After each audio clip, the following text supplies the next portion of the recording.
Welcome to another fun-filled Monday edition of Second City Sports. We're live in living color right here on Sports Zone Chicago, along with Mr. Kim McGee, which is she. I am Cindy Brownhead. That's me. You can follow yours truly on the Twitter and the IG at SidKid80.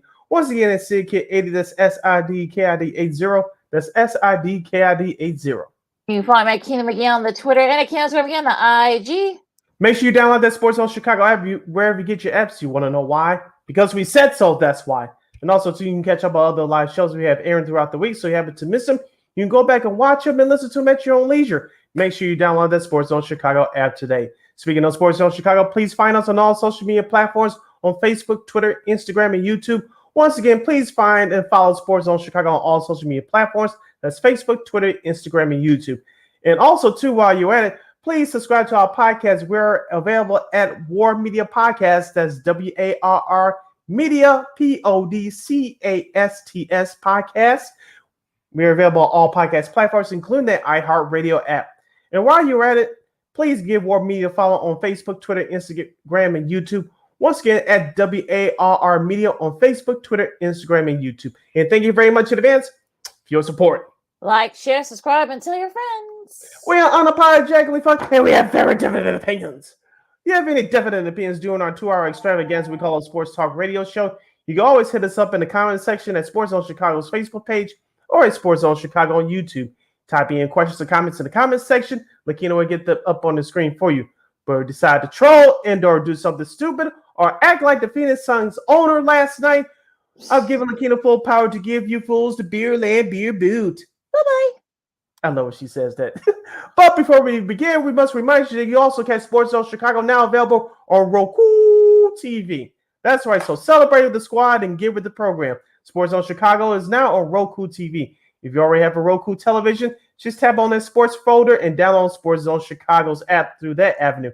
If you don't have a Roku TV, you have some handheld devices laying around, iPhone, iPad, iTouch, your personal PC like Lakeena's using right now, or your Chromebook like I'm using right now. Just go to that Google Play Store, download that Roku TV app, and access Sports Zone Chicago through that avenue. So no more excuses. Celebrate with the squad and get with the program. Sports Zone Chicago is now available on Roku TV. 24 hours a day, 365 days a year, and 7 days a week. Live and on demand. Anytime, anywhere you want. And you know we will provide. Oh, brother. All right, Lakeena, let's kick off this Monday edition of Second City Sports by discussing baseball. We'll start out with our two local teams first, and we'll start off with the Chicago White Sox. They win their second consecutive series, Lakeena. I'm not saying a miracle is coming, but we got to take baby steps. Baby steps. Baby steps. They defeated the Cincinnati Reds yesterday in the series finale in the Queen City 17-4, thanks to an 11-run second inning, 2 home runs provided by the Sox players Andrews, Hansa Alberto, and Gavin Sheets. Yep. Lakeena, after the last 2 games that I watched of this series, what I saw on Saturday night, they tried to do it again like they did on Friday night to come from behind to win. It didn't happen on Saturday. They went into their bad habits, leaving men on base, not taking advantage of breaks.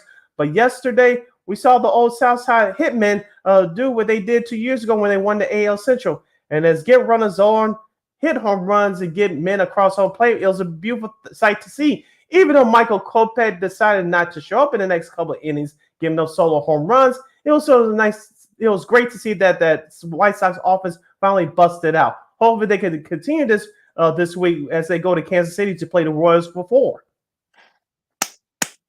Bravo! You scored 17 runs. Yay! Good for you. And we know how this team is. They scored 10, 12 runs one night and spent like the next 4 games, score like 5 runs. So I'm like our girl Dion Miller from ABC7 Chicago, and of course ESPN Chicago. Let's in front of the show. Yeah, in front of the show, of course. I'm kind of at that point where we're like, okay, yeah, you look. I think every team does it at least once in the season. So I think the White Sox might have used up their chance there. But like, okay, great.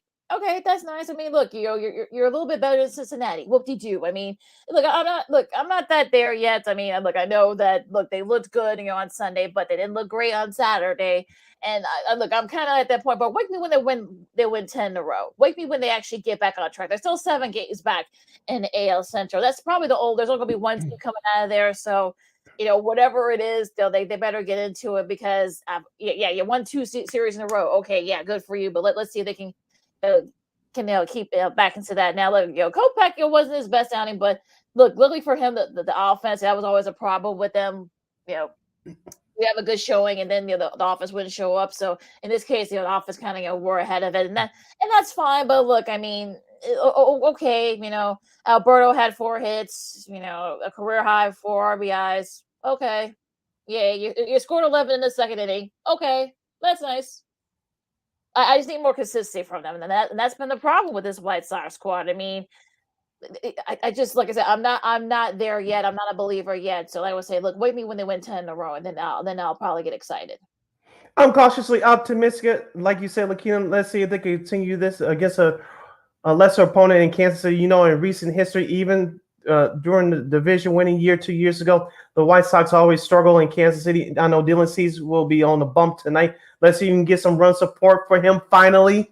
I was saying to myself yesterday, say at least have those runs for Dylan Cease tonight. We'll see what happens with that. But a couple encouraging signs that I took from that series that wrapped up yesterday.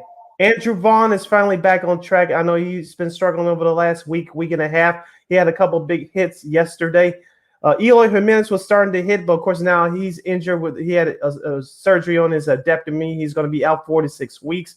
But Lou Bob, a.k.a. La Pantera, a.k.a. Luis Robert Jr., he's starting to hit the ball very well right now. So remember about a week or so ago, Lakeena, we talked about his lack of hustle against the Tampa Bay Rays, and he got benched for it, and rightfully so. He's responded ever since the benching. So let's hope he can keep up his hot swing of the bat as well. I know he had a big home run on Friday in the series opener against the Reds. But I'm encouraged about Luis Robert Jr. and Andrew Vaughn's bats. They're swinging hot sticks. They're swinging hot sticks right now. Consistency. That's all I ask for this White Sox squad. And I'm not there yet. So like I said, you're going to Kansas City, which has been unfortunately recent years a house of horrors for them. So we'll see what happens in these next 4 games. Like I said, win 10 in a row, and then I'll look at y'all. But right now, okay, yeah. You'll be like, guys, you go wear something silly on there. Yeah, I mean, look, 17 runs. I mean, I'm like, okay, yay, whoop-de-doo, yay. Look, I mean, that's time for a franchise record, scoring that many runs in the inning. So, that's I'm okay, great. Yeah, okay, yeah. Everyone does at least once in a long season. Okay, big deal. So again, I'm not there yet. So look, like I said, wait me when they win 10 in a row. Now going to the north side, a little bit more encouraging. The Cubs did win their series. Unfortunately, they lose a tough one in 14. 5-4 against the Marlins. They went 2 out of 3 against the Marlins. But on a Alizé balk, which was not a balk. I don't know what the heck that home plate umpire was talking about, but okay, whatever. But but even still, I mean, look, he had a solid show.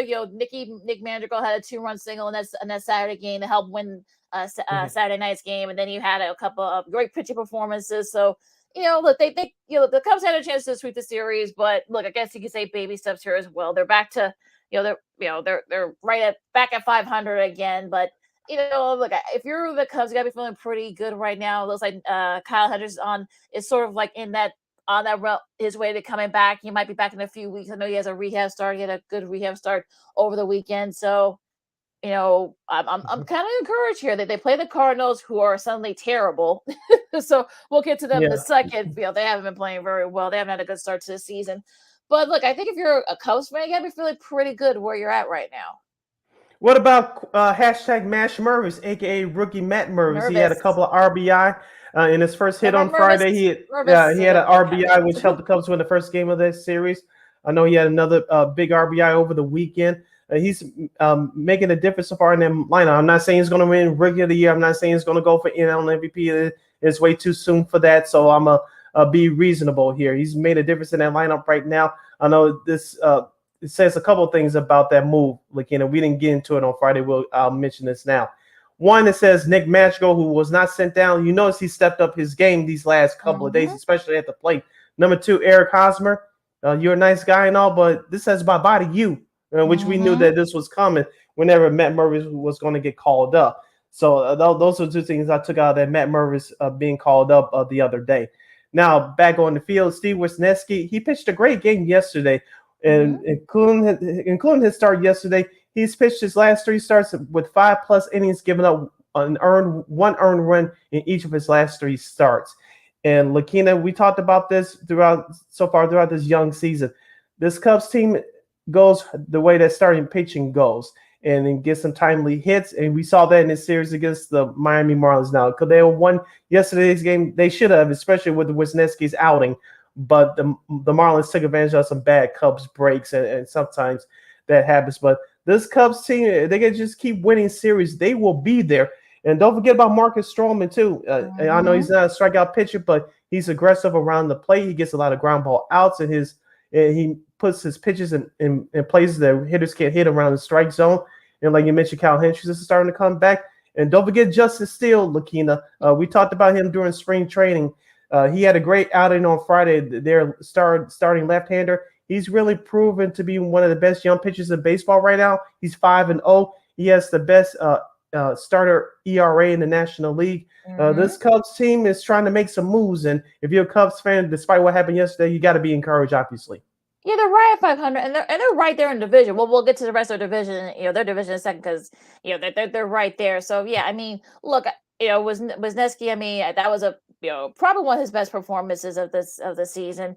And look, I know it's hard for the Cubs to pitch against Sandy Alcantara, who's the reigning Cy Young winner in the National League. But look, they held their own, and look, they love guys on base. I think they had a couple of chances. A guy on third with 1 out or no outs, they weren't able to get that game winner. So they did leave some runs on the board, and they left a win on the board. So it sucks, but look, that happens. But I think if you're a Cubs fan, you gotta be feeling pretty good where you are right now. I think Mertz has been definitely a big sort of a big boost for them. And look, sorry Eric Hosmer, but I think our buddy Mark Silver from ESPN 1000 sort of kind of like say, you're a nice guy and all, but you gotta say bye to you. So it'll be interesting to see what happens with him as it gets closer and closer. We'll see if they call Christopher Morel too, because he's been hitting the ball pretty well to a AAA as well. So I'm kind of optimistic where the Cubs are right now. They have like I said, they have 3 against the Cardinals starting tonight. They go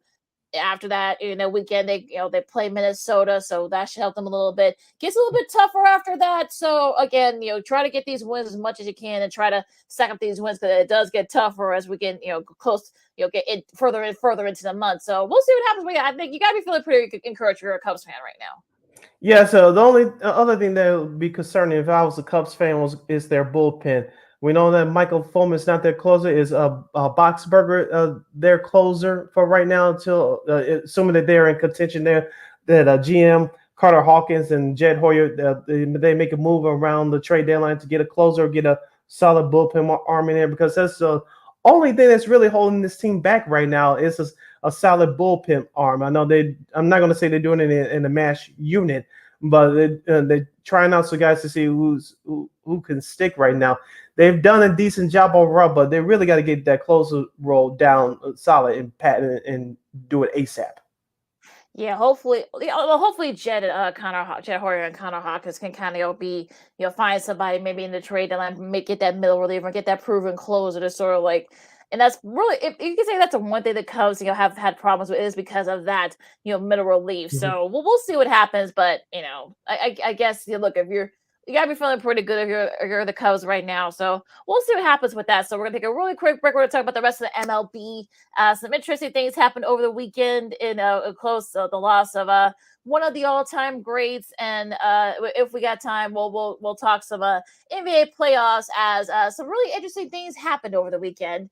And a little bit of a testy, got a little testy in Phoenix last night. Well, we'll tell you don't say. Just a little bit. We'll tell you about that. A great performance from one team, and a really bittersweet moment in one game as well. So Lakeena McGee, Cindy Brown, Second City Sports on Sports Zone Chicago. More baseball and NBA playoff talk coming up right after this.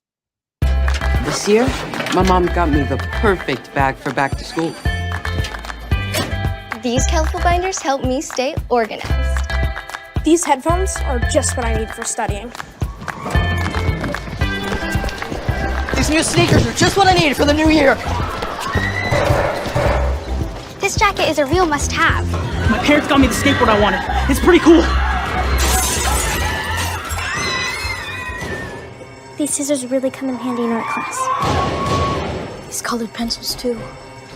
These new socks, they can be a real lifesaver.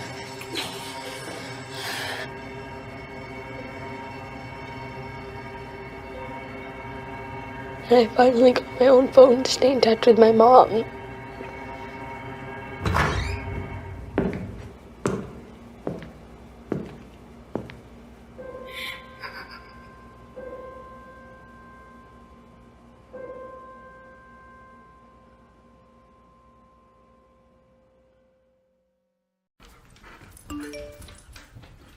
Trisha's having a sleepover tonight. Can I go?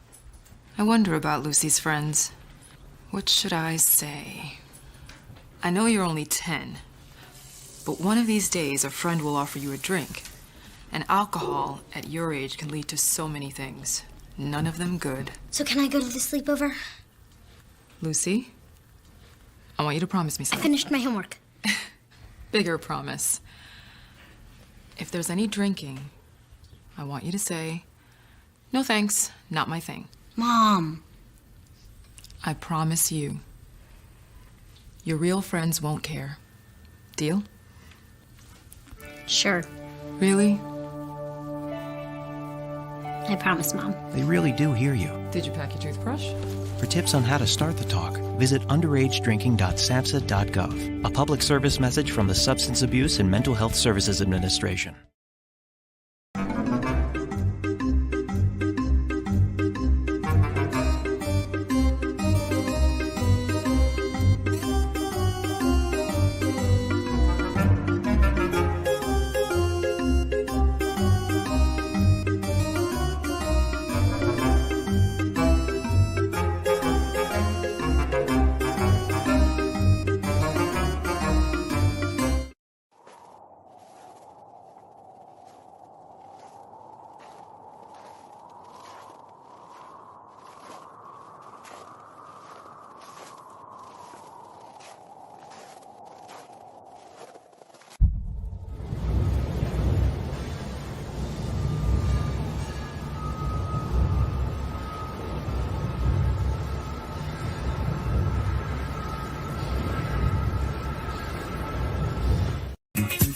Hey, this is Dr. J, and I listen to Sean and Maya in the morning.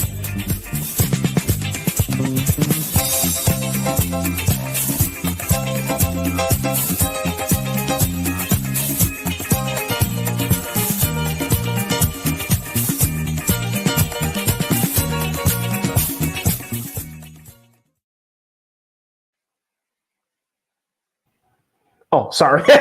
Welcome back to Second City Sports, the Monday edition. We're live and live in color right here on Sports Zone Chicago. I'm Sid, that's Lakeena. You can follow yours truly on the Twitter and the IG at SidKid80. Once again, that's SidKid80. That's SIDKID80. SIDKID80. Say that 5 times fast. You can follow me at Keena McGee on the Twitter and Akeena's Kirby on the IG. We got less than 90 minutes left of this extravaganza we call a Sports Talk Radio Show. You have any questions or comments for us, you can always hit us up in the comments section at Sports Zone Chicago's Facebook page or at Sports Zone Chicago on YouTube. Type in your questions or comments in the comments section. Lakeena will get them up on the screen for you. All right, so let's talk about the rest of the Major League Baseball. What caught your eye this weekend? Your Seattle Mariners taking 2 out of 3 from the Houston Astros and sending them to 3rd place in the AL West. Yeah, Bryce Miller had a great showing on Saturday, and it's definitely. I think this was a series that they really needed, especially since I know Houston's had their various issues with injuries and such. But I think taking 2 out of 3, I think this is hopefully this is just a start of something. So I'm very optimistic about my Mariners right now. They had a solid showing on the bats. Like I said, Bryce Miller had a great outing on Saturday. So I feel like we're starting to get there a little bit. I know that I know Texas has still been playing very well. I know the Angels are starting to kind of fall back to earth a little bit. So, but look, I'm always optimistic with my Mariners, so I'm feeling pretty good about them now. Oakland, unfortunately, chill. Jesus. They got other issues going on. I'm sure we'll get to that in a sec.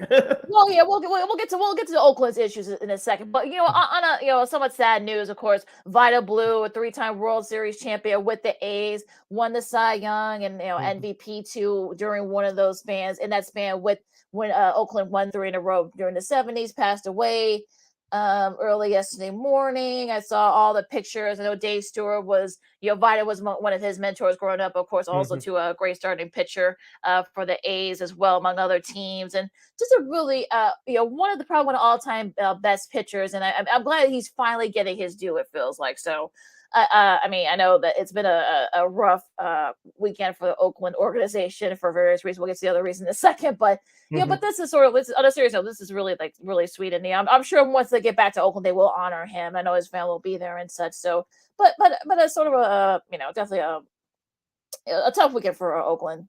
Yeah, we talk about Black American pitchers. We don't see that many anymore, but we saw a few more of them with us growing up, looking even through our parents' generation. You talk about Satchel Paige from the old Negro leagues, and of course Bob Gibson, of course Dave Stewart, as you mentioned, Dwight Gooden, Dwight Gooden, and there's a few others that's not registering. CeCe Sabathia, who should be in the Hall of Fame in a few years. So.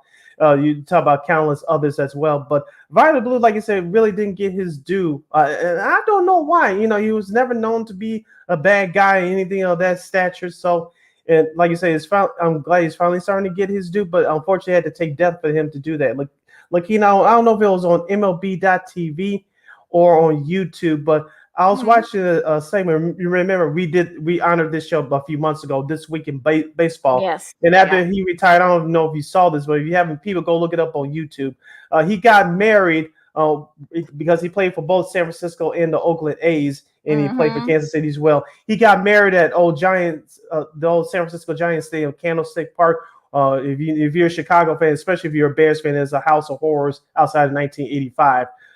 For the House of Horrors for Chicago teams. But back to Vida Blue. Vida Blue got married on that field, and it was a sellout crowd, and he wanted to honor his wife and honor the organization that took him in. So I thought that was a very cool moment. So those of you that haven't seen it, I think go to MLB.TV or just look it up on YouTube. Vida Blue gets married at Candlestick Park. I believe it was in 1988 or 89. So I thought that was a cool moment. Of course, he retired after that. So this is after he retired. So, but like you said, he really didn't get his just due. I don't know why, but unfortunately, he had to take death. But I'm glad he's getting his flowers now.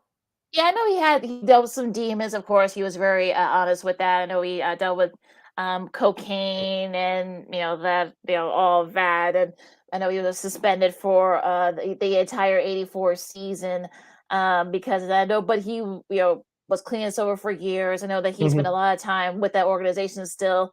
So I think that kind of, manifested everything. And, he's definitely, again, he's definitely one of those pitchers, especially with black pitchers. And of course, we don't see a lot of that anymore. Of course, you got Marcus Stroman, among many others, but there aren't that many. So he was one of those guys. Like, he was one of the main reasons why Oakland won all those 3 World Series from 72, 73, and 74. So, it's been a tough go at it because I think a lot of those guys on that team besides him are no longer with us. So I'm sure that we'll honor, because it's coming into the 50th anniversary of the 73 team that won. So I'm sure there's going to be a lot of places because Oakland needs something, but that's a whole different situation. Yeah, don't forget Hunter Green too, who the Sox beat on Friday. He's another Black American pitcher for Cincinnati. I know he doesn't get as much fun because Cincinnati stinks, but he's another great young pitcher on the rise as well. Yeah, absolutely. So play for UCLA too. Play for Coach Lav at UCLA back in the for St. John's, I should say, back in the early the mid 2010s. So before he went to baseball full time. But yeah, so rest in peace to Vida Blue, and thoughts and prayers goes to him and his family and the Oakland organization. Now on the flip side of that, Glenn Kuiper, who is the A's. Kuiper, that's how you say his name. Kuiper, A's broadcaster of during that series against Kansas City, he and Dallas Braden, of course, they do television for that. They visited the Negro League Museum. Unfortunately, when he said it didn't come out. It was not. He didn't say Negro. I'm not going to say the word, but you know which one I'm talking about. Y'all know. Y'all are pretty smart. He's been suspended. I'm going to go out on a limb and say that that's not the first time he's used that word. Because you don't say it, you don't have a Freudian slip like that if you don't use that word often. I don't want to go in too deep into it. I just want to kind of make our piece known about it. I'll just say my piece that you can, take from here. But yeah, he should have been fired. I'm sorry. Usually I'm all for giving people second chances, but you don't.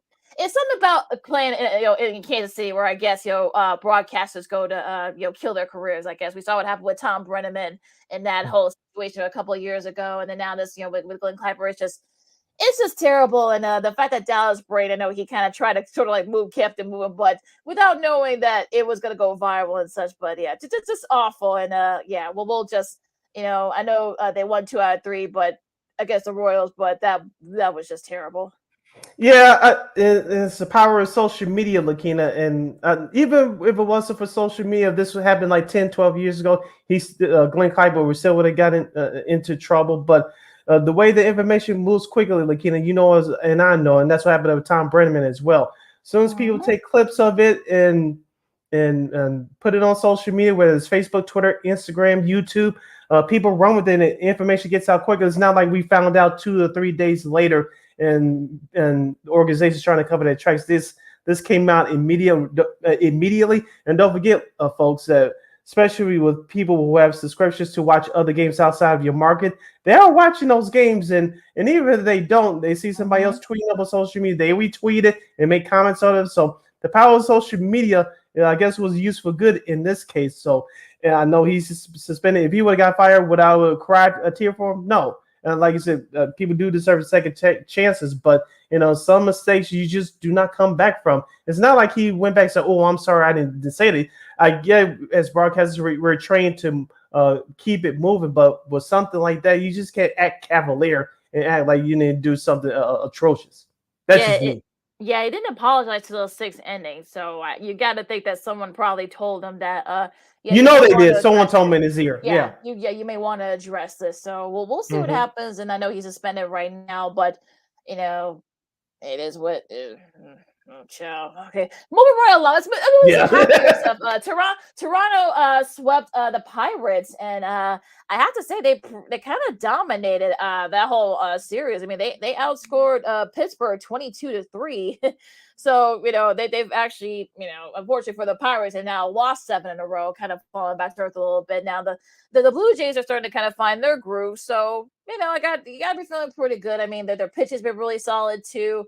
And look, I feel like they're starting to kind of heat up. I know Mitt Merrifield, I think, hit his first home run this season. I think he had like about 6 RBIs during that entire series. So the Blue Jays are getting hot. Yeah, and speaking of the AL East, that's very competitive. What about the Baltimore Orioles? They take the first game of that series against Atlanta on Friday. I watched that game. As we said before, Lakeena, I'll keep on saying that Baltimore offense is fun to watch with Adley Rutschman, Gunnar Henderson at third base, and Cedric Mullins being the leadoff hitter at the top of that lineup. And Anthony Santander, he hit a grand slam and then went on Friday. That Baltimore team is fun to watch. I know they lost the last 2 games of that series. Thank you to Michael Harris III's game winner yesterday in the 12th inning on NBC. Atlanta is a very good team. As we said, they're going to be top of the NL East. We'll get to the rest of the division in a moment. But back to Baltimore, if they ever shore up their starting pitching, I think they're going to be very dangerous. They're very good already because of the offense, but they need to shore up their starting pitching. Now with Boston, they take 2 out of 3 in Philadelphia. It looks like the Red Sox's offense has started to come around too, and we'll see what happens. Because remember, around this point last year, they were one of the top teams in the American League. Of course, injuries decimated that team, which ruined their season. So we'll see what happens with Baltimore and Boston. Yeah, absolutely. And going to the NL West for a second, so the Dodgers are now in first place as this recorded. They win 2 out of 3 against San Diego, including the Sunday nighter last night on Sunday Night Baseball, 5-2. Now this is after they were bounced back for not a good outing for Clayton Kershaw. One of his rare bad outings. Of course, he gave up 2 home runs to Fernando Tatis Jr. He's starting to find his groove a little bit after coming back from suspension. But look, I think the Dodgers are starting to find their groove too. All their guys who they picked up are starting to mesh pretty well at this point. Look, we know what, Mookie Betts, James Outman. I mean, we know what those guys can do. So they're starting to kind of find their groove a little bit. And I think, look, the Dodgers, I'm not going to say they're going to run away with the division, but, with the Diamondbacks starting to fall back to earth a little bit themselves, I think the Dodgers, I'm not saying they're going to be in the driver's seat, but I think they may take control of this division, this NL West and not look back. Yes, and we mentioned that they have new teammates that's starting to get used to the Dave Roberts, the manager's system.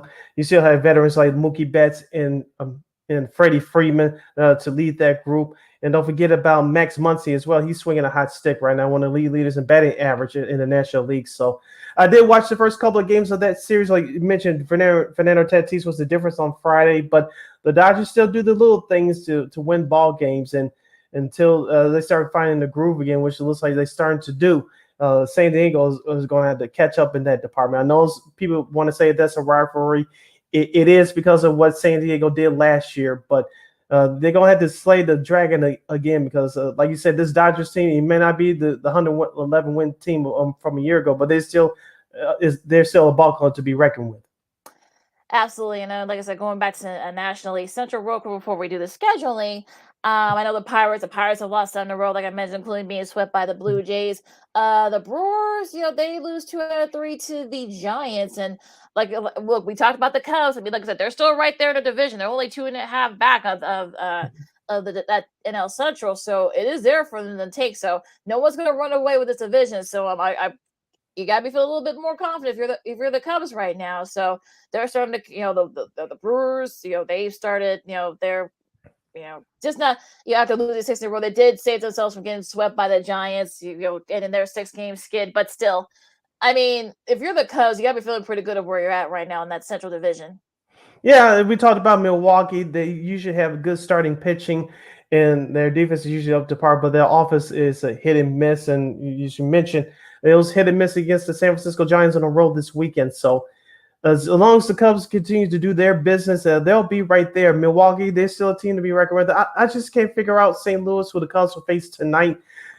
I still have made that slight belief that the Cardinals can turn it around.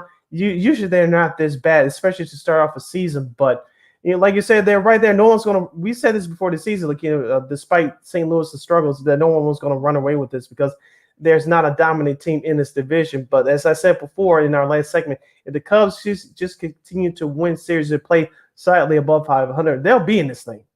Absolutely. So we'll see what happens in that division. Now, going into this week's scheduling real quick. You got real quick, Lakeena, back to the American League for just a moment. The Yankees, Garrett Cole had a good start yesterday. They blew a 6-0 lead. Tampa Bay comes back to win that game 8-7, and they take 2 out of 3 for the Bronx Bombers. Yeah, injuries. You got to think. Remember, Aaron Judge is out right now, so I'm hoping that. Look, they're in last place in their division right now. I'm talking about the Yankees, and barely above 500. Yeah, so they better try to get it together and see if they can kind of try to salvage something before until Judge is able to come back. But yeah, it's not looking good for the Bronx Bombers right now. So we'll see what happens there. Finally going into the schedule for this week. So series starts today. You got Detroit and Cleveland. Then you got Tampa Bay and Baltimore. That should be a fun one in the AL East. Colorado and Pittsburgh. Pittsburgh hoping to stop their slide. Oakland and New York. Maybe we'll see if they can, New York can try to, try to start turning the corner a little bit. The Sox and Kansas City. And also, too, you got the Dodgers and the Brewers. That should be a fun one. Yeah, the rest of the series that are starting tonight, of course, the Cardinals and the Cubs at 6:40. Those of you nationally can watch that game tonight, Monday on MLB Network. Other series starting tonight, Houston at Los Angeles to take on the Dodgers. The Miami Marlins will visit Arizona to take on the Diamondbacks. Lakeena Seattle Mariners will host the Texas Rangers in the first place showdown in the American League West. Who'd have thunk that? The Rangers are 20-13. The Mariners are 17-17. And of course, the Washington Nationals will go by the bait to face the San Francisco Giants. other series that are starting tomorrow, Tuesday, we'll have the New York Mets traveling to Cincinnati to take on the Reds. The rematch of the 93 World Series, we'll have Toronto facing Philadelphia in the city of brotherly love. And the other interleague series that will start tomorrow, Boston and Atlanta. So Red Sox will take on the Braves. San Diego will visit the Minnesota Twins. Of course, the Twins lost 2 out of 3 in Cleveland over the weekend. And that is your schedule for this week in Major League Baseball. So the series gets underway tonight and tomorrow. And that Boston-Atlanta, the first game of that Boston-Atlanta series will be on TBS. Well, the second game, the first game of that series will be on TBS as part of their Tuesday game of the week that they do here. So should be a fun one nonetheless. You're the Second City Sports on Chicago. Lakeena McGee, Cindy Brown with you. We got a few minutes up. You're wrapping up hour number 1 now. Going into the NBA playoffs, we're going to go to the hardwood for a little bit. Here, we'll start with last night's game. And a shout out to our buddy Spiro Ditas, your friend of the show, who's been calling this series between Denver and Phoenix, along with Brendan Haywood, former North Carolina great. Went to a couple All-Star games there as well in the NBA himself, a great analyst, both college and pro. But the Phoenix Suns tied the series 129 and 124 over Denver. This was a back and forth game. You thought that, the Suns were up big, but then Denver came back. You thought that maybe Denver, would come back and pull away, but they didn't. It's been sort of like the no-name guys, I guess, for the Suns. This is the Landry Shamet game. Of course, for those who don't know, he's a former guard from Wichita State. Had his career high 19 points off the bench, so he made some big shots to help sort of seal that win for the Suns. And so got some a good showing from some of their guys kind of like off the bench too. Talk about the Suns did. So I think Terrence Ross made some big baskets as well. So I think, look, if you're Monty Williams, this is what you want. You wanted the guys, especially with CP3 still being out. Mm-hmm. This is the kind of thing that you wanted. You wanted sort of like the guys outside of KD and Booker. I know Campaign made a couple of big shots as well, made some defensive stops too. So it got me feeling pretty good for the Suns. Now, like I said, I don't know if they'll win the series, but we'll see. Yeah, and Friday night's win against Denver, I should say. Phoenix came out with a little bit more of urgency. Of course, they were led by Durant and Denver Booker. They took the momentum into last night's game. Of course, Booker and Durant both scored 36 points each, but it was the Suns bench that made the difference. Lakeena, we talked about it before. Should the Suns not advance to the NBA Finals, it'll be a lack of depth because of that trade they made with the Brooklyn Nets with Durant back in February. But the Suns outscored Denver's bench last night 40-11. As you mentioned, Landry Shamet, he had a big night off the bench. And I don't think they're going to score 40 points again off the bench, talking about Phoenix. But if they can get between 15 and 20 points from their bench, they're going to be in really great shape for this series. Now, on the flip side, Denver's Nikola Jokic had a game high 53 points. So that's a franchise high for Denver for one player for the most points in one playoff game. Of course, Jamal Murray's been up and down. Michael Porter Jr. and Aaron Gordon. I don't know about you, Lakeena. Did you hear from any of those players last night making a big impact? I didn't. So Denver needs other guys to step in and help out Jokic. I know he was a one-man show last night, but last time I checked, those superstars you need to carry you for a while, but there's other supporting cast mates, like we mentioned on the flip side for the Suns, that they're going to have to step up for Denver. As far as three-point shooting last night was concerned, Phoenix was shooting at a 44% clip to Denver's 31%. Denver struggled shooting the ball from the outside. In the rebounding department, it was even out with Phoenix at a +5 advantage, 37-32. But Lakeena, it came down to the little things last night. As we always say in the playoffs, sometimes when it's teams are evenly matched, it comes down to the basics. It comes down to hustle plays, and Phoenix just had that edge last night. Well, the 7 for 23 for 3 for 22 from 3, I should say, for the Nuggets. That's not going to do it for you, especially if you're a team that depends on the 3. Maybe a little bit too much for my taste, but it's definitely one of those things where I think that was a big difference. The hustle plays and such. You had the no-name guys, like I said, Shamat and Ross, and like I said, Campaign had a couple of big shots. So TJ Warren as well. So yeah, I feel like, again, this is sort of what you're going to need to do if you're the Suns to try to keep up with Denver. Look, Jokic will get his points. That's going to be hard to slow down somebody. The key is to slow down the rest of the guys. Now, unfortunately, Jamal Murray didn't. He had 28 points, but he could have done more from three. Aaron Gordon, where was he those last few minutes? Michael Porter Jr., same thing. So it just it just wasn't there for the Nuggets today. So now it's going to be last night I should say. So now it's going to be a best of three, and I mean, it's going to get interesting to see because both teams held serve at home. We'll get to the schedule, probably not till after the break, but it's going to be interesting to see which someone's going to have to maybe steal a win on the road, and I think that's probably the only way they're going to have to do it to win this series. So Jokic's 53 was the fourth most in the loss in NBA playoff history. It's also the most in the regulation loss in playoff history as well. So look, like you said, Jokic will get his shots, but the other guys have to step up, and that didn't happen last night. I want to ask you a question, Lakeena, as Game 5 takes place, I believe, tomorrow.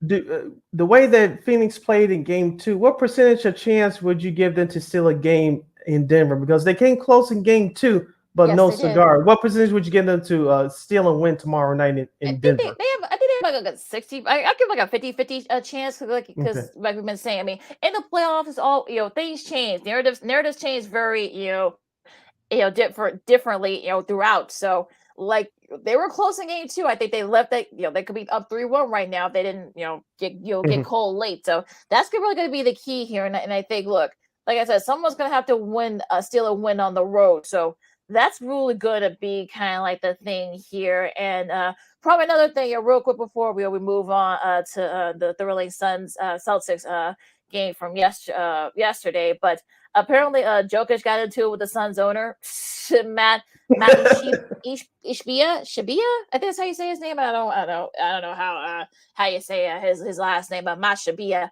Apparently, he got into it. Of course, I guess I saw through the rise that that Jokic will not get suspended, which is probably a smart thing, I guess, since apparently Shiva kind of initiated the whole thing. But what do you think about that whole thing? That whole thing was just weird to me.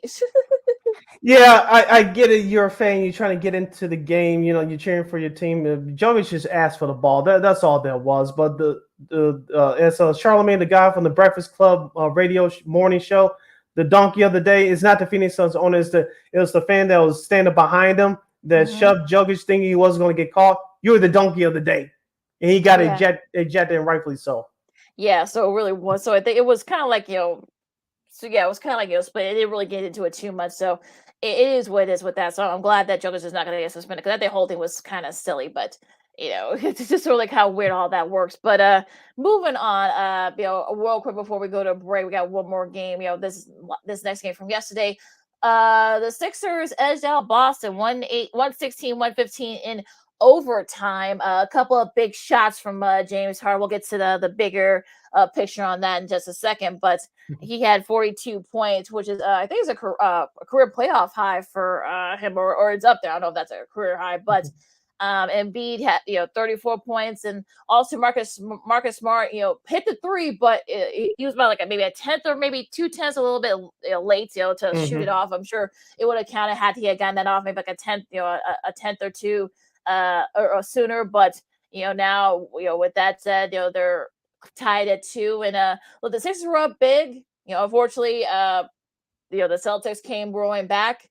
That clock definitely saved, probably might have saved Doc Rivers' job, I think, because for the time being, yes. Had the Sixers lost that game, I mean, who knows? I'm sure Philadelphia would have gone, berserk. So thankfully, Harden was able to save the day for Philly, and look, they're tied at 2, going back to Boston. Unlike in games 2 and 3, Lakeena, what did you notice about James Harden? Because I noticed something very quickly that he didn't do in the last 2 games. I want to ask you before I give my answer. He shot the ball? Well, not only that, he drove the ball to the basket. I know he's a different player now since he's getting older. I know he's lost half a step, but you notice, especially during that first half, he was being aggressive, driving the ball to the basket. He was being a playmaker, looking for his teammates, and which also helps Joel Embiid as well. I know both those guys scored over double digits in terms of points in the first half. I think James Harden had 21, Joel Embiid had 19 in the first half. But James Harden was being aggressive. Outside of game 1, we haven't seen that in the series from him until yesterday. So if James Harden gets the green light to get aggressive, this Philadelphia 76ers team is real dangerous. Now, they got away with murder yesterday, only scoring 11 points total off their bench. But if James Harden goes being as far as being aggressive, taking this game to the basket instead of just settling for that jump shot all the time, Philadelphia is a much better team. That's one thing I noticed from Philadelphia's side yesterday. On the flip side for Boston, they went through droughts from not shooting the ball very well. But one thing they do operate very well, and we saw this last year on their march to the finals. They turn up their defense, especially in the late stages of the game. You saw that yesterday with them forcing overtime. Yeah, and those that was the second. Both the Sixers wins came from Harden's go-ahead threes. Of course, he joins Rashard Lewis and Robert Horry as the third player in the last 25 seasons with to do that in the last 20 seconds of their final possession. Also, to John Howe, of course, this video has gone viral. He was one of the victims of the Michigan State mass shooting that happened a couple of months ago. He's now paralyzed, but he is alive. He's a big Harden fan. Harden said that he wanted, him to come. I'm talking about John to come on. Invited him to one of the playoff games. He was there yesterday. He signed his game worn sneakers to give to John, and it was a really sweet moment. And I think he gave him a jersey too. I think his jersey too. So, and a couple other goodies as well. So that was a really nice moment for him, and of course, in a very dark time for him. Talking, because he lost a couple of friends were injured during that whole thing, but.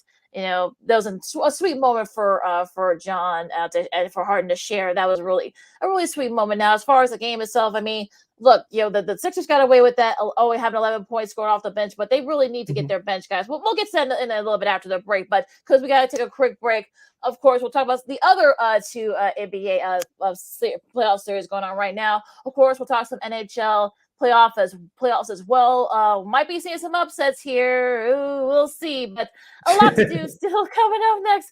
Lakeena McGee, Cindy Brown, and our girl Christine Manika for KXRB is having a rare Monday appearance. So rare Monday appearance. Yes, very rare. Yeah. So we're gonna have her on to get her thoughts on some of this stuff as well. So Lakeena McGee, Cindy Brown, Second City Sports on Sports on Chicago. More fun coming up in hour 2. Right after this. No, I don't know. No, I'm scared. Do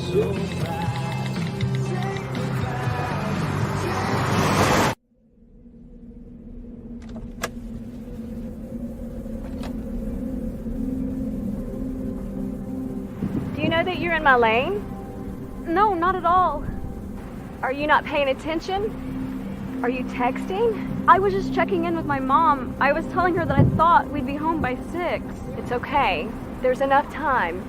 Just pay attention. I'm not even halfway through my text. There's no way. I'm not even going to look up. My babies are in the car. You have to pay attention. It's just supposed to be a quick text. I'm so sorry.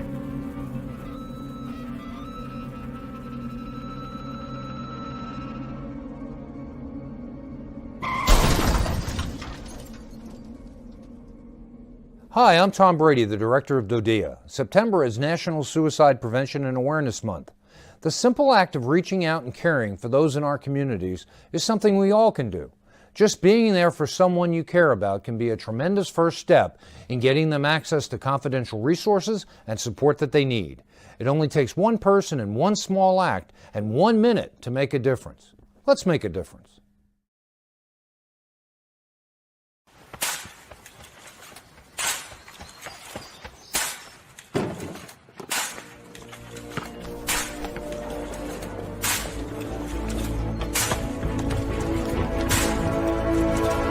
Move it!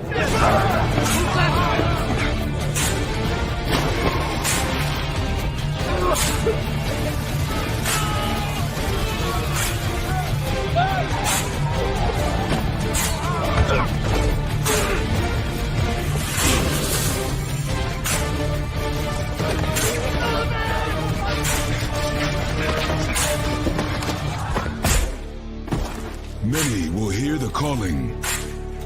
Few will earn the title. United States Marine. The few, the proud, the Marines.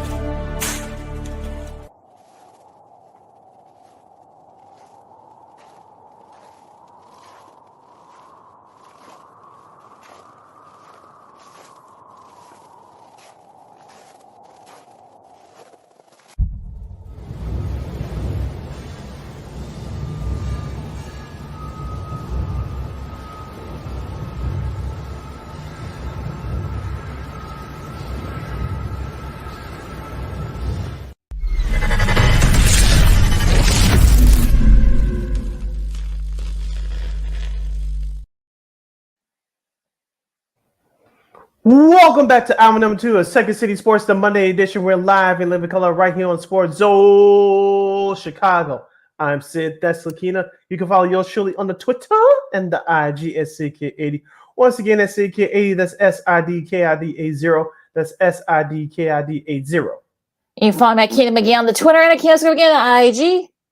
We have 55 minutes left or so left of this extravaganza we call a Sports Talk Radio Show. You have any questions or comments for us? You can always hit us up in the comment section at Sports Zone Chicago's Facebook page or at Sports Zone Chicago on YouTube. Type in questions or comments in the comments section. Lakeena will get them up on the screen for you. And don't forget, coming up later this hour, our girl from KXRB, Miss Christine the Queen Manika, will join us for her bi-weekly commentary of sports, entertainment, and more. All right, Sid, we're going to look forward to that. But, going back to the rest of the weekend in the NBA, we'll start off with the Lakers. The Lakers dominating the Warriors. And I'm kind of like, these games have not been close, especially game one. All the rest of the games since have not been close. In this case, Saturday was no exception, 127-97. The Lakers pound the Warriors. AD had 25. Steph Curry had 23 in a losing effort. Now, of course, granted, Looney, Kevin Looney was out, so that might have played a little bit of a part in this. But even still, they got good contributions from some guys. Of course, LeBron had 21. Also, D'Angelo Russell had 21. Austin Rivers had 10 points. So, Dennis Schroeder had 12 off the bench. Also,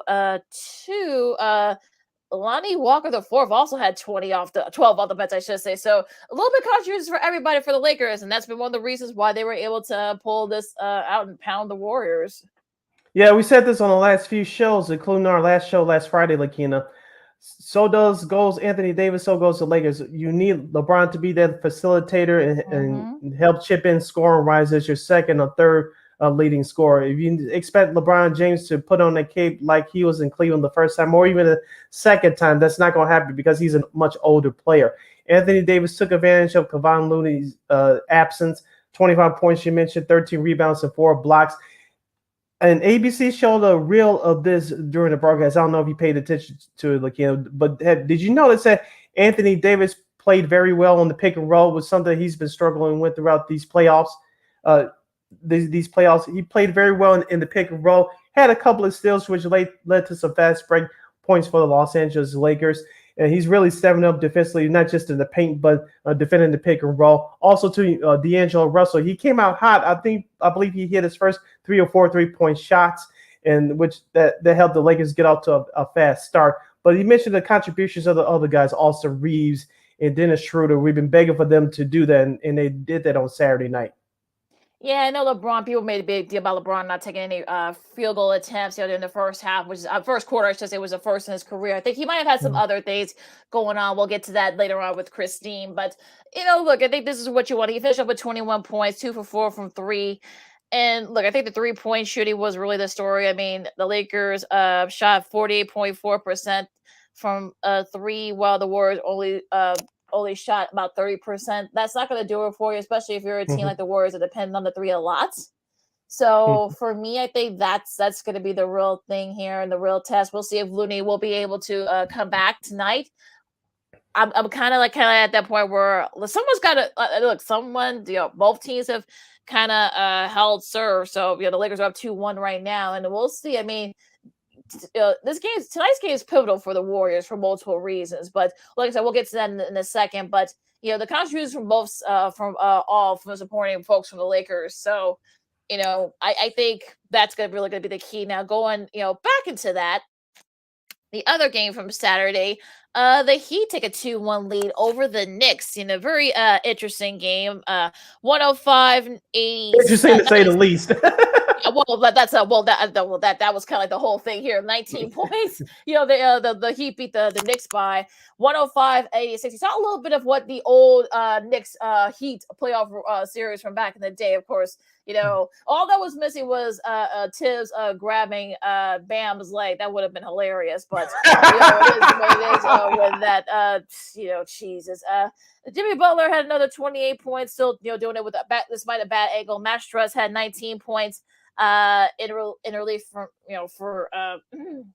for Tyler Hero. Bam had 17 and 12 boards. So on the flip side for New York, I mean, Julius Randle, where are you, buddy? 10 points. I know that ankle might still be bothering you.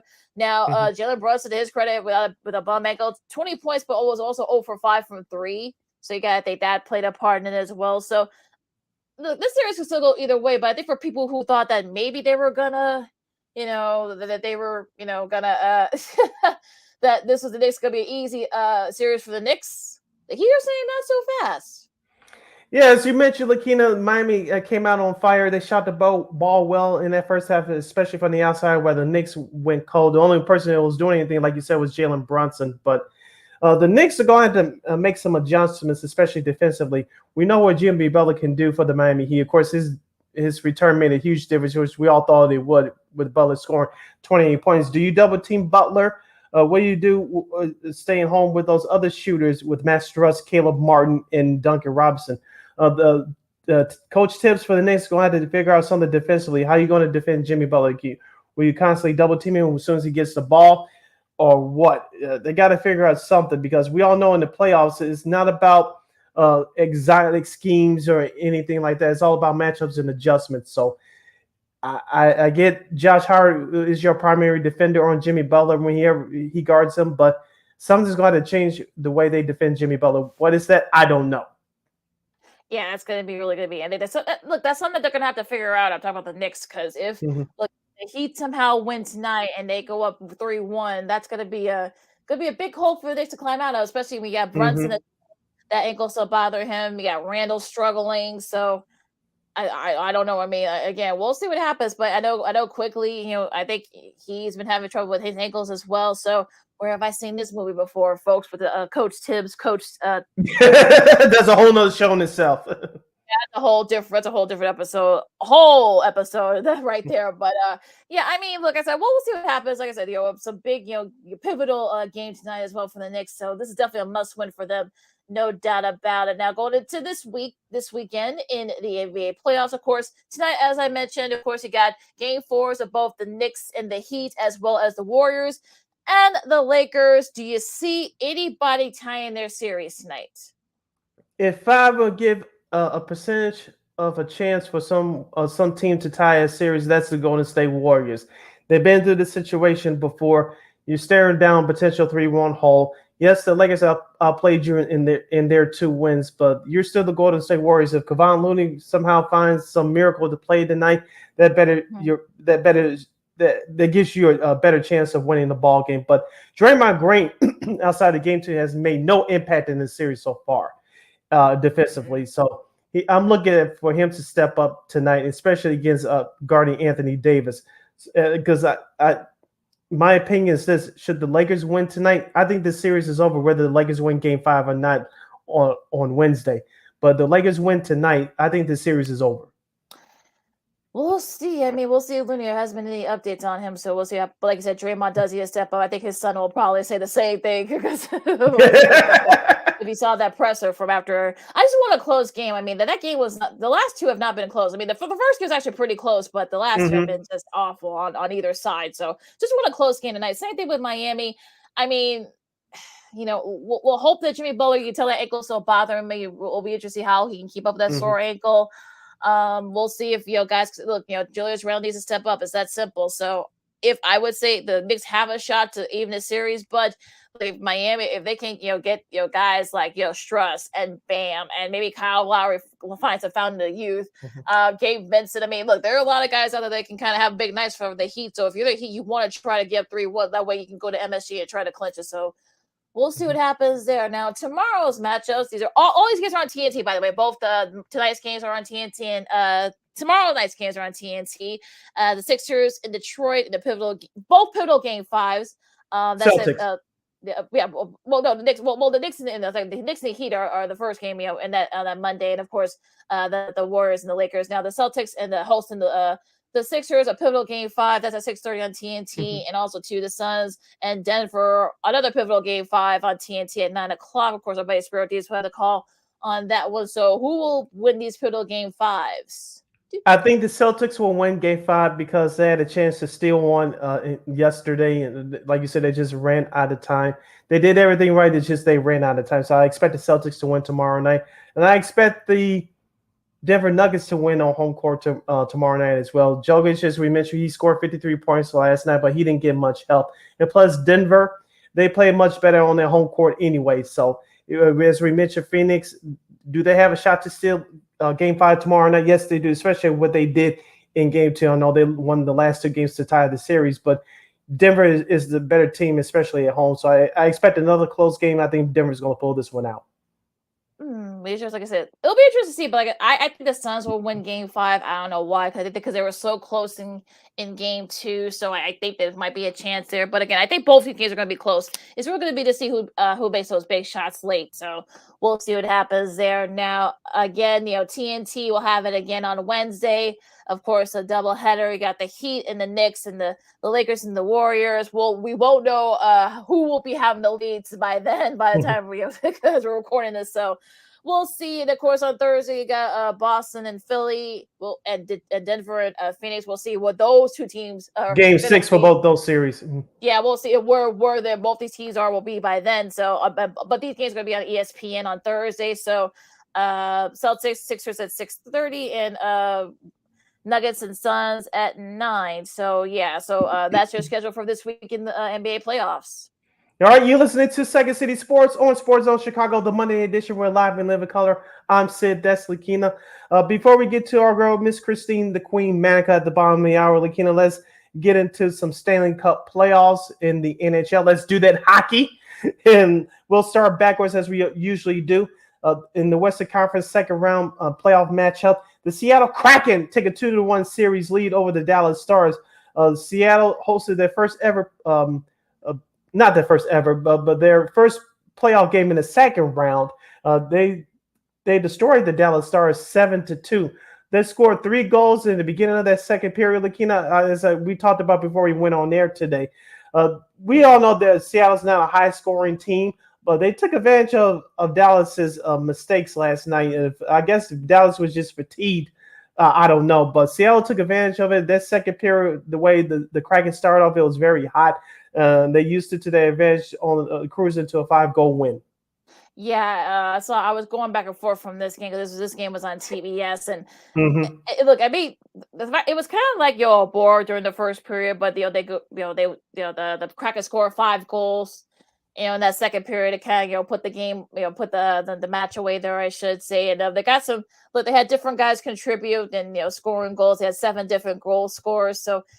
It's like I said, for me, I think this is going to be interesting because, look, it's not like Seattle. They're like these guys, they got guys off the street. You got guys that have won Stanley Cups. You've got guys that have played in the playoffs. This is their first career, with the win against Colorado, beating them their first franchise playoff series win. So they have 60 different goal scorers in the playoffs so far. So it's been a contribution from every just about every player on that roster. So I'm kind of like, we're seeing maybe a good sort of like breakthrough here. And of course, Matty Beniers, who could be the Calder, who was a Calder Trophy finalist for Rookie of the Year. So he's been a big a lot of contributors as well in these playoffs so far. So look, I mean, they've got guys on that team. So I don't think anybody should be too shocked that they played Dallas tough. Like I said, Dallas might be tired. I don't know.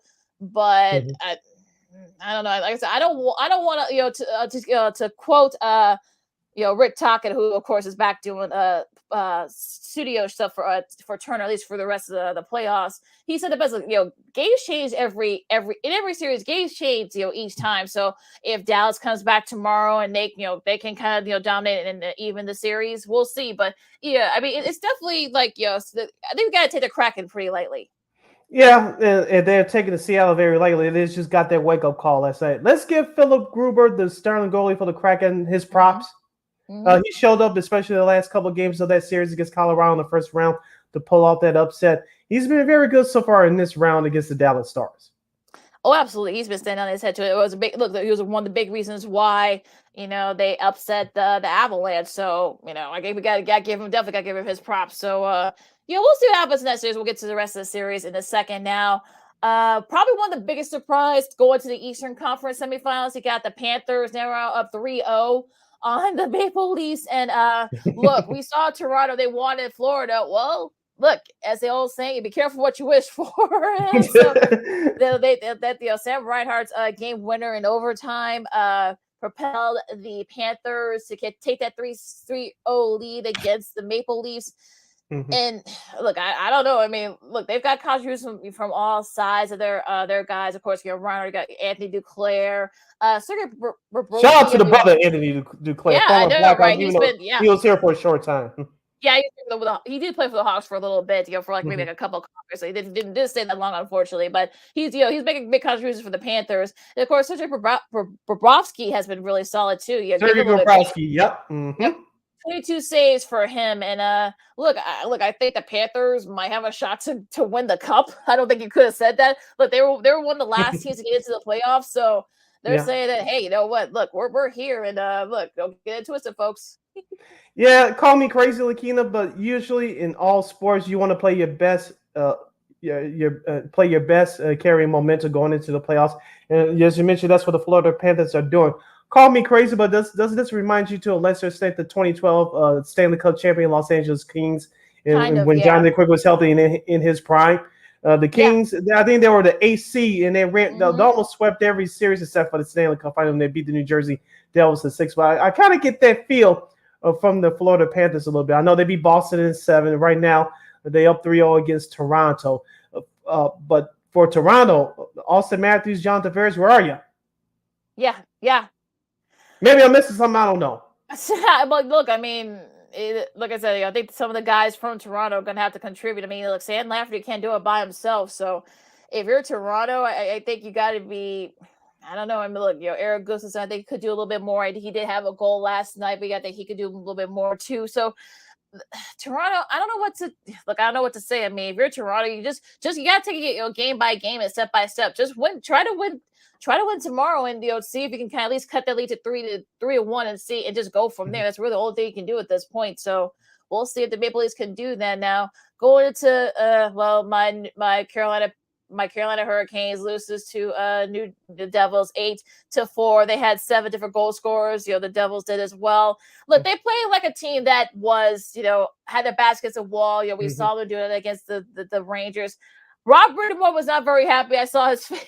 Well, they did catch up a little bit. I mean, they did start to catch up now. Unfortunately, a couple big goals from guys like Jack Hughes and Audrey Payet, I should say. So they were just too much for the Hurricanes. But if you're the Hurricanes, look, just start over and just see, because I don't know, you don't want to give the Devils any kind of hope. No, you don't. We know that Carolina's a very good speed team. They also play very well team defense. And we saw that, I want to reference it to game 2 on Friday. We thought that New Jersey was going to come out and give a better performance. They didn't. But they turned up, as the kids would say yesterday, offensively. So, like you said, Jack Hughes, he scored twice last night. And so that was encouraging to see. I think it was just a minor setback for the Carolina Hurricanes. So, and now the Devils tied up tomorrow night. Like you say, it will be a new series. But I think overall, Carolina's a better team. They're a more experienced team. New Jersey, they're a young team. And give former Buffalo Sabres, Lindy Ruff, now their Devils head coach, credit for having these guys motivated, playing to a system that fits their needs. But Carolina is a better team overall. They just had it off night, and I expect them to play better tomorrow night. Should be definitely a pivotal there for obvious reasons. Now going into the scheduling for this week in the Stanley Cup playoffs, of course you got the long game 3 that has not played yet tonight yet in the Western Conference. You got Vegas and Edmonton. Series is tied at 1. This will be on ESPN at 7:30. I'm wondering, though, if you're Edmonton, you want to try to get that home ice and try to kind of take control of the series, get Connor McDavid and others to show up and, just to kind of because he I don't want to say he's been quiet through this series, but he did have a goal in their win, but it feels like he could be doing a little bit more at this point. You want more guys to step up, but you're the guy. You're the reason. One of the reasons why they're up there right now. So you want to try to kind of get it going there too. I mean, if you're the Knights, I mean, maybe get away from Vegas might be a bad thing. Who knows? But like I said, I think the goal today is really going to be the thing that kind of we'll see what happens in the rest of the series. Yeah, we said that on our last show on Friday. Like, the first 2 games have been very high scoring, which has been entertaining to watch. But strong goaltending usually takes over in the playoffs. So I expect one of these 2 games to be a goaltender type game. Now Vegas needs that style more than the Edmonton Oilers do, because Edmonton is a fast-paced, high-scoring team. Vegas is not. So what gives here? And Vegas is more apparent for them to get out of Edmonton with the split. And like you said, for Edmonton on the flip side, I know Leo Draisaitl scored 4 goals in Game 2, but you can't depend on him to do that again. So I expect the series to be tied up at 2 games apiece by the time we get back on there on Friday. We'll see what happens there. Now, on tomorrow's matchups, of course, these games are also on ESPN, the doubleheader here. You got Carolina and New Jersey. Carolina, you better hope Game 4. Go up. Yeah, what was it, Game 4? No, it's Game 4. Oh, Game 4. I thought it said Game 3. Game 4, Carolina and New Jersey at 6 o'clock on ESPN. Dallas and Seattle at 8:30. That's the night game. That's the late night game on ESPN as well. Do you see maybe, do you see the Devils and the Stars tie in their respective series? One word, yes. All right. Wednesday, you got Toronto and Florida. Will the Panthers, are the Panthers going to sweep the Maple Leafs, or will the Maple Leafs at least try to, make it a little bit interesting and win Game 4? I think because of the pressure and the expectations from the whole town Panther fans, I think Toronto will steal this game. And also, too, you got Game 4. We'll see. We won't know where they'll be, but just for real purposes, Vegas and Edmonton, depending on where they are at 9. This will be a 9 o'clock game on ESPN on Wednesday. I think they'll be tied by the time they go back to Vegas. I think these teams are kind of evenly matched for the most part, so I think they'll be tied going back to Vegas. Yep. And then on Thursday, the schedule looks like this. Game 5 between Devils and the Hurricanes will be on TNT at 6 o'clock. That's Chicago time. Followed by Seattle at Dallas for Game 5. That's at 8:30 on TNT. That's your Thursday schedule for the NHL Stanley Cup playoffs. Yeah, we'll see where all those games are. Will be a clincher for Carolina. Will be a clincher for Seattle. We'll have to wait and see, but it'll be interesting. Should be interesting nonetheless. As this is Second City Sports on Sports So Chicago. Lakeena McGee, Sydney Brown with you. Now we got a couple more minutes. You got the NHL draft coming up tonight. The Blackhawks have a solid shot. To get Connor Bedard. They have like about a 9.3% chance or whatever. 19. I don't know how the number is, but I think I'm seeing the positive vibes tonight. We all know how the ping pong balls can go. So I think they'll be yeah. I mean, we'll see if they're in the top 3. I guess if they're in the top 3, fine. Number 1 would be great. If they can at least get into the top 3, I think I'll be happy. If they don't get the number 1 pick, I guess. Yeah, like you said, it's a deep draft, at least for the top 5, 6 players for the NHL. But of course, you like to get number 1. Of course, for those of you listening on our replay on our podcast at War Media Podcast, I'm wearing my Blackhawks T-shirt. I don't want to give out my prediction to say I'm hoping for the best as well. But I won't be surprised if I end up disappointed tonight. So, but we'll see what happens. I know Anaheim is up there as well. I think they had their best chance again. And of course, San Jose is up there as well. So, Lakeena, if you're the NHL, you want Connor Bedard in a big market.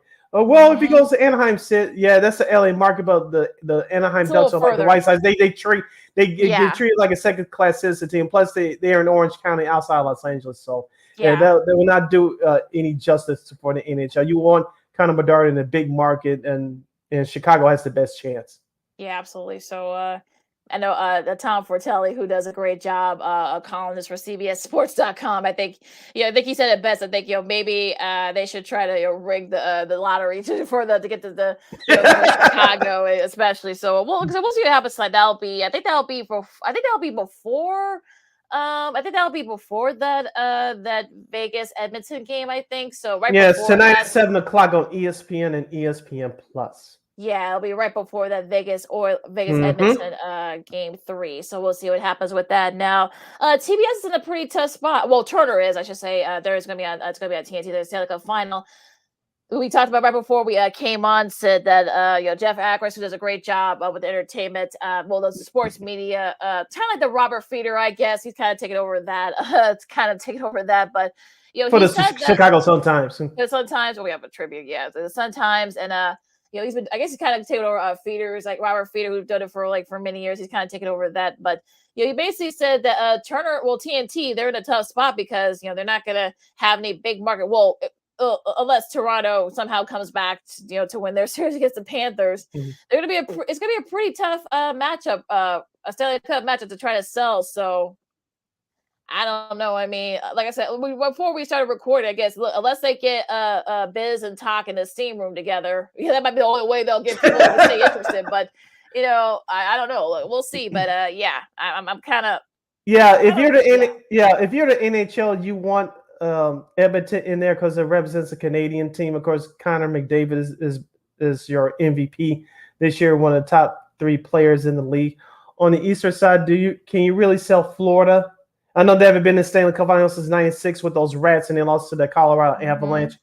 Of course, New Jersey. Of course, they in the tri-state area, but they don't get the same treatment like the Rangers do.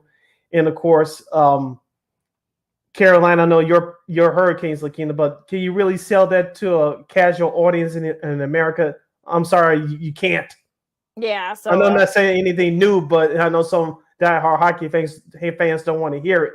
But you can't. I don't think that you can sell that team to middle America that casually watches hockey. Could be, like I said, it's gonna be tough, but we'll see. We'll see what the matches is. If you get Edmonton, that might be the only shot. If you get Edmonton coming out of the West, that might be the only way you'll be able to maybe get Connor McDavid. At least most people know who he is. So if you can get Edmonton and somebody, whether it's Florida or Carolina, or Toronto. Well, Toronto, if you could pray that they come back, but well, we've seen it happen before. I mean, it's not it hasn't been done, but it's gonna be tough for Toronto. But they're in a tough spot in the NHL. But we'll see. But like I said, more Biz and Talk, and then the steam room. I guess this might be the only way they'll be able to sell it. But but let's take a really quick break. Our girl Christy Manika is on deck. She'll join us coming up next. I'm sure she'll have her thoughts on the White Sox and other sports happening still. Second City Sports on Chicago. Our girl Christy Manika of KXRB coming up right after this. This year, my mom got me the perfect bag for back to school. These colorful binders help me stay organized. These headphones are just what I need for studying. These new sneakers are just what I needed for the new year. This jacket is a real must-have. My parents got me the skateboard I wanted. It's pretty cool. These scissors really come in handy in art class. These colored pencils, too. These new socks, they can be a real lifesaver.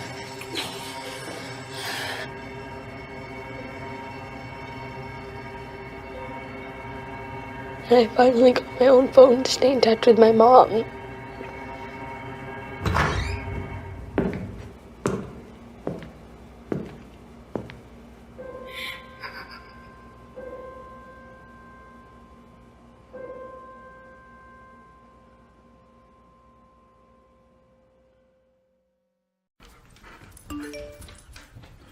Trisha's having a sleepover tonight. Can I go?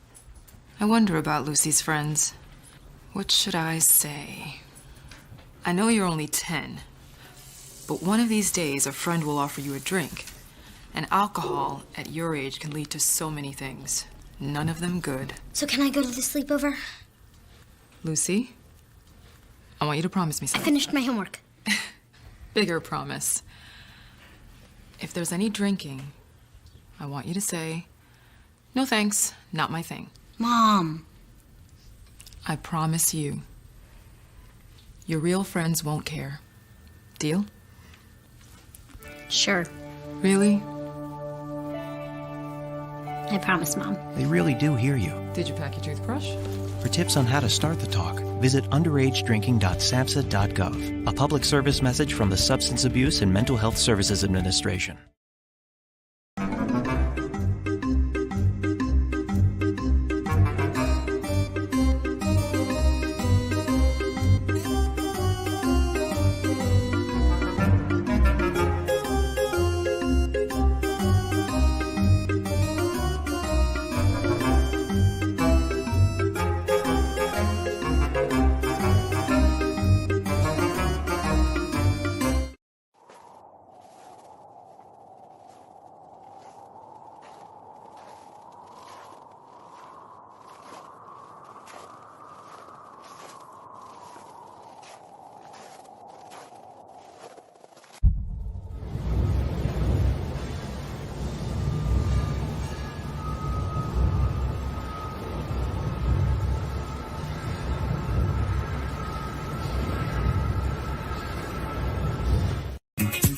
Hey, this is Dr. J, and I listen to Sean and Maya in the morning.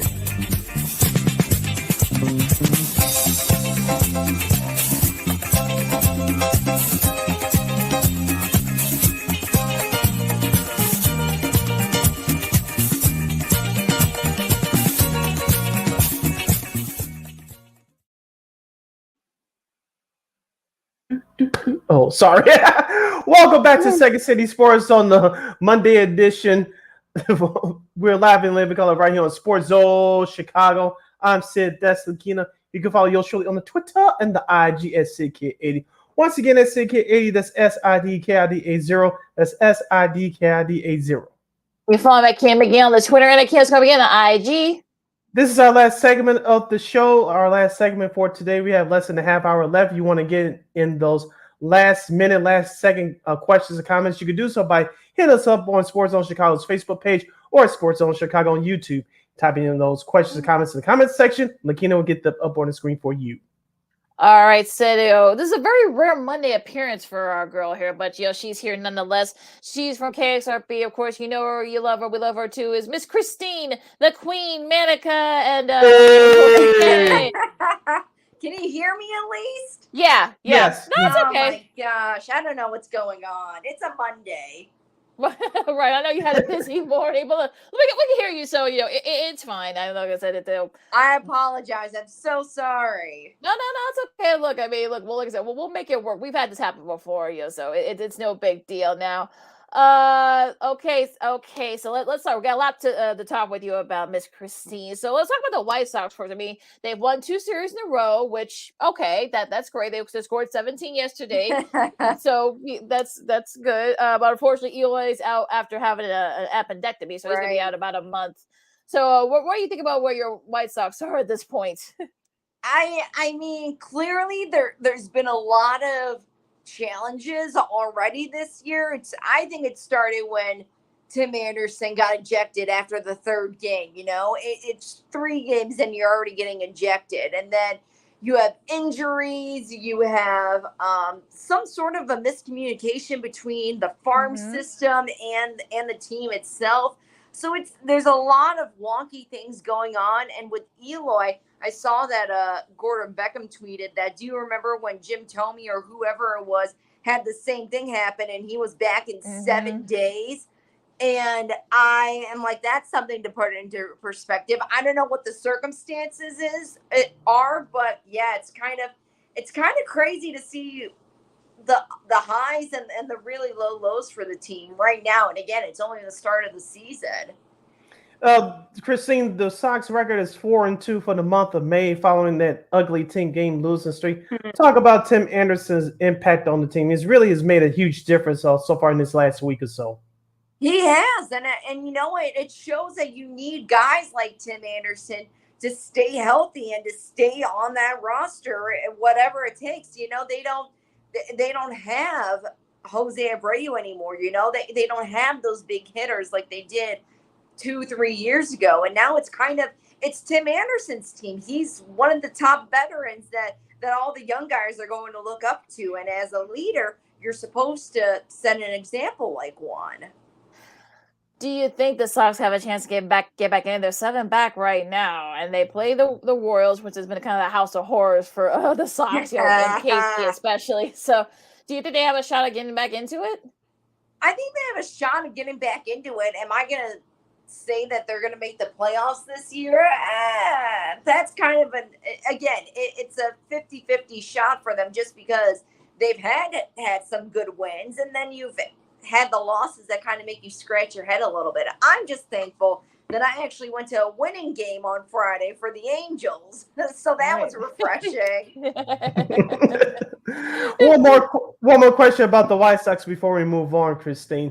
Liam Hendriks, he met the media here in Chicago last week. He talked about his experiences going through the cancer treatment. He's in Charlotte right now on a rehab assignment.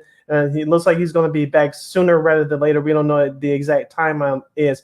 If you caught the comments to the media last week, what were your thoughts? Yeah. Oh my gosh, that's so Liam Hendriks saying, I hate it when they were cheering, because then I was getting emotional because I want to get angry when I'm on the mound, not get emotional. So I think that that's totally his personality, and it just shows that, you know, he was really fighting, and just the anger that he has now for even getting diagnosed with cancer, because, you know, you and I, we've never experienced anything like that, and knock on wood, pray to God that we don't. But when you get a diagnosis like that, you do get angry. You do get upset. So for him to get diagnosed with it, A, there's not a better guy in the world to fight cancer than him. And B, he's going to use that anger to his advantage. Yeah, absolutely. And I'm glad he did do that. And we'll see. We'll see once he does come back. He may not come. He probably won't be back till about this time next month. But hopefully it can give him, you know, that spark. And maybe perhaps, I know I hate to say it, but maybe, you know, he could kind of be sort of like at least a little bit of what the Liam Hendricks we're used to seeing, and maybe perhaps maybe Rick Hahn can trade him. I know he was a subject of trade talks before the season started, before we found out about his cancer diagnosis. So we'll see. I mean, but what do you think? I mean, you know, should the White Sox not get back in it, could you see Rick Hahn perhaps maybe trade a Liam Hendricks, or even some people even said maybe a Tim Anderson at this point? I would see more Tim Anderson than a Liam Hendricks. It would be a shame to let go such an energy. Both of them, really, but more so Liam Hendricks, I think, just to let that energy go like that. Yeah, according to Bob Nightingale's report of USA Today over the weekend, of course, we all know he has a direct line to the White Sox organization.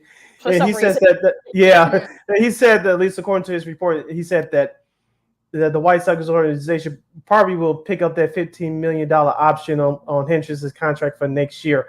As far as the futures of Anderson, Lucas Giolito, I think Lucas Giolito, who's a free agent after this year, he may be gone anyway.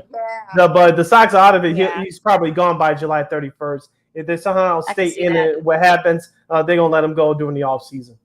Honestly, I can see that too, because wasn't it was between him and Kopech that they were going back saying that they're just not right. Like those two, when you think about the pitchers and you think Kopech and Giolito, that they're just not the same players. They're not the same pitchers as what they were a year ago or even before Kopech's injury. So, yeah, I can see Giolito happening more so than Hendricks, in all honesty. Just to see what happens now with that. Now, going to the more disappointment. You know, Abreu's not playing very well with the Astros so far. And Wilson Contreras, the crazy things that are going on there with apparently, I guess he's going to be DHing, and now there's some rumors that maybe he may not even play at all. So yeah, what do you think? I mean, all the former, I guess, you know, Chicago baseball players, you know, who's having it worse, I guess. It's a crazy game. It just reminds you that it is a business essentially. It's an entertainment and it's a business, and it just shows that you could be at the top of your game, but once you're in another team, you can either fly to the occasion or not. Yeah, we'll see. As the St. Louis Cardinals have been struggling this year, they'll take on the Cubs tonight at Wrigley Field, starting at 6:40 p.m. Central Standard Time. Christine, staying with baseball, I know you said you were there on Friday. The Angels beat the Texas Rangers. Now, the Texas Rangers have been one of the surprise teams in Major League Baseball this year. What has caught your eye, both positive and negatively, throughout this first and now full month of Major League Baseball? Which teams have caught your eye, both positively and negatively? You know, some points when I was watching the Angels game on Friday, I was kind of shaking my head because they were doing some of the plays that the White Sox would be doing. Just silly mistakes and just kind of digging a hole until you actually somehow come up with a win. So I guess the team that surprised me in a negative way is the Yankees. I mean, they're having a great season statistically, but they're last in their division. It just shows how competitive that part of baseball is. So that's kind of surprising to me. I'm still pretty shocked about the White Sox. I don't want to go back on them, but they were really supposed to have a better season than what they're having. And so far, it's not clicking for whatever reason. And there's normally that with growing pains when it comes to a new general manager and whatnot. But this is just a little bit tougher for some reason. I don't know. That's something else. Gosh, putting me on the spot here, guys. I'm trying to think. That's what we do. That's what we do. You know what? I always give the Cubs such a hard time, but they're actually having a pretty decent season. So I'm going to give credit where credit is due and say that that's the team that's surprising me. You hear that, Cubs fans? Christine's actually giving you some love and no name calling. Yes, I was saying. Yeah, she wasn't being condescending either. She's actually being very sincere about it. No, I am. Seriously. I think Cody Bellinger did something for them. Yeah, absolutely. I think everyone can agree on that. We'll see if Matt Mervis can be, sort of like that guy. He had a solid showing in that Marlins series. So we'll see what happens with that. Now, I want to switch gears here and go to the hardwood and talk some NBA playoffs. Any surprises so far? And like same thing, positive or negative, surprises? God, I love this Laker and the Warriors series going on right now. I think that's great basketball, and I was joking that they have the easiest commute out of any teams right now playing. They just got to go from one side of the state to the next side of the state. So I think that's kind of funny.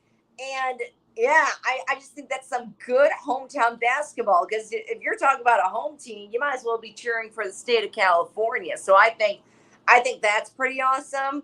And Laker fans get in it, man. Oh my gosh. We were walking around LA on Saturday because that was game 3 of the series, and everyone was in their purple and gold. There was a big stage by the Staples Center. I'm not calling it the Crypto.com Center because it will never be the Crypto.com Center. But it's just a really cool atmosphere for game day for Lakers fans, and even for Golden State fans. They were giving away Golden State shirts too. So yeah, that was pretty fun to be around. Yeah, I was going to ask you. That was going to be my next question to you, Christine. What was the atmosphere around the city of Los Angeles? Because it depends on the season. It's a Dodger town when it's baseball season. When, of course, when basketball season, it's a Lakers town. Talk to us a little bit more what you and Chris, your soon-to-be husband, experienced over the weekend with the Lakers Warriors series in town.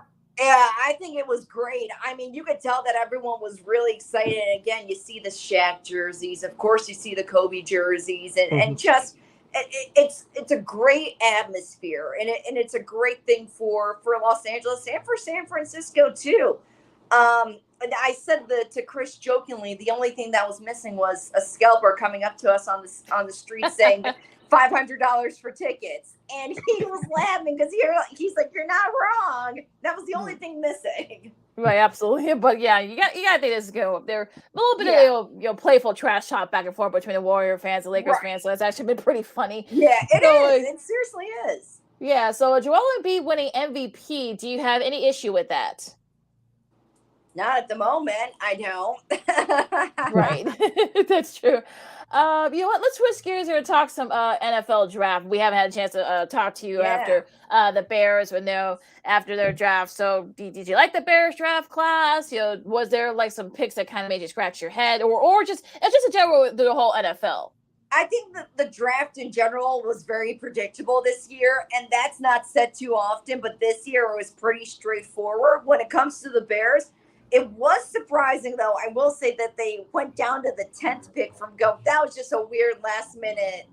That was just weird, in my opinion. But I think they got it right. I think they actually got a good draft class this year. Instead of going for, the wide receiver or the quarterback, all those shiny positions, they went for what they needed. And for that, that's very smart. Very smart. Speaking of your franchise quarterback for the Bears, Christine, Justin Fields graduated from Ohio State yesterday. Graduated from college, receiving his degree in finance. Give us your thoughts about that. I thought it was a very cool moment. I saw it on social media. Of course, it's been running here in Chicago on the news all morning. And rightfully so. I think it's great too. I always respect athletes that get drafted so young to be able to finish their degree, or for athletes that didn't really finish their degree and decided to go back to school to get something to fall back on. Cole Kmet, he's doing the same thing, or if not, he did graduate from Notre Dame and getting his degree finished up and whatnot. So I think that's great. Now, like I said, Notre Dame, Cole Kmet, Ohio State, Justin Fields, I'm a Notre Dame fan, so Fields can just run along with the Buckeyes. We'll also do another shout out to the latter part of what you said, Christine. Ray Allen, who I thought he got his degree already, like after. Yes, he did get his degree. Yeah, which is weird because I thought he'd already gotten it like years ago after I think the second team championship. Because I know he only had like a couple of classes after he left UConn to go to the NBA. So I thought he already had his degree, but Larry Fisher reported that he got his degree. So good kudos to him as well. So yeah, I mean, look, it's never too late to go back to school. I know that was about 20 years since, a little over 20 years since Ray Allen was there. So I guess it's never too late to get your degree or anything for that matter. So kudos to both him and Justin Fields. So yeah, that was pretty cool. And when I saw the pictures of both of them yesterday. Yeah, I'm trying to think. I think there was a basketball player that got his degree too, not too long ago. I can't. It escapes my memory, but I think there was another situation like that. Oh, you know what? It was oh gosh. Oh my Lord. He ended up playing golf. J.R. Smith. Yes, J.R. Smith. That was it. Yeah, he went back to school. Not only did he get his degree, but he just decided, I'm going to play golf. Yep. And that's actually pretty good at golf too. Right. We're joined by our homegirl, Miss Christine the Queen Manika for KXRB in Sioux Falls, South Dakota, right here on Second City Sports. A rare Monday appearance for the Queen, but we're glad she's here joining us. I'm Sid, that's Lakeena. You're listening to Sports Zone Chicago. Christine, saw some of the pictures on your Insta over the weekend with you and your soon-to-be husband, Chris. Tell Chris we said hello. Besides attending the Angels game last Friday, what else did you guys do on your trip back to his hometown of Los Angeles? Oh, gosh. Well, we went to Temecula on Wednesday, had a little bit of wine, experienced that Southern California wine country. If you don't want to go all the way up to Napa, that's the next best place to go check that out. He didn't get too drunk, did he? What's up? He didn't get too drunk, did he? No. Okay, good. He was telling me that I could drink as many glasses as I want since I was on vacation. But I only had 4. So we went to, maybe 5. So we went to 4 different wineries, and I had a glass at every one that we went to. So it was like an hour in between each glass of wine. But then the last place that we went to, we actually went back to the first place because we liked that one the best, and I wanted to purchase a couple of bottles. So I had another glass there. So it worked out. Well, love that. Is there any particular favorites that you guys have picked out for your wedding, yet? Or I wasn't even thinking about that, in all honesty. But now I think the next time we go back, maybe we'll have to bring a couple of bottles just for the wedding. Yeah, well, look, that's a nice region of California, other than Napa, like you said, for the wine. So, might as well get a couple of bottles for the wedding. Right. Well, let's say not to worry about. Any other fun activities, sightings that you experienced in LA? So when we were at the Staples Center, next to it, we checked out the Grammy Museum, and that was pretty cool just to see all the all the artifacts and just the history of some of the greatest songs we ever heard. And then we checked out the Griffith Observatory. Oh yes, I will say it's so great up there. It's beautiful. Yes. But parking, it's a pain in the butt. Like I've heard, I couldn't believe it. And that's just my 2 cents on the parking, because I'll go off on a tirade if I keep going. Well, that whole region of California, the parking is just terrible because it's awful. And then so that night after we checked out my future father-in-law's baseball game, he was behind home plate. He was the ump for the Long Beach State what was it, Chris? Cal State Bakersfield game. So that was fun to watch that. Yeah. Ooh, that's cool. Oh yeah. Yeah. Yeah, because it's coming down to wire too in the baseball season. I think they're like they're going to conference tournaments. Pretty much. Yeah, they're the college. Yeah. Mm-hmm. Yeah. Mm-hmm, yeah. Well, I know the softball. They're already about to start their conference tournament as well. So good grief, this year's gone by quick. Right. little nutty there. Yeah, like so much. But even still, I mean, look, it's great. I'm glad you guys had a great time. It's a lot of and I slept fun. in. That was the best part. Sleeping in after waking up at 4 every day. That's nice. Well, look, that's the best part of living out west. I mean, even when the games are over with, it's still early, so you can Oh my God, I love that. I literally told Chris, like, this is how any sporting event should be. Just like still have enough of your night left just to chill out. And exactly. And yeah, it was great. And I actually bounced to West Coast time easier than previous times. So I wasn't tired at like 6 o'clock at night. I was still staying up until like 9:30. So that's an accomplishment. Yeah, that sounds great. That's usually how it works when you go out west too. I think it kind of your clock, your body clock kind of adjusts better. I don't know why, but yeah. What was your experience like on the Expressway 405? Because I know it's a gridlock. It's a gridlock day and night, 24 hours a day, 7 days a week. They don't call it Expressway 405. It's called the 405. That's what I mean. Just like the 5, the 10, they don't say freeway or expressway. They say the 5, the 10, all that. Yeah, what was your experience like? You guys used the expressway. It's never really that bad. Let me put it this way: the times that Chris is giving me the look, saying it was bad. It was bad on Saturday, but other than that, it wasn't terrible. Like the times that I've been to California, it hasn't been like awful. I haven't been in like standstill traffic, so yeah, it was moving at least. Right. Okay. Well, you're lucky there. Small victories, I guess, in the 40. But no, Chris was giving me the look saying, no, it's bad. But in general, when we were there, it wasn't like standstill traffic. It was moving.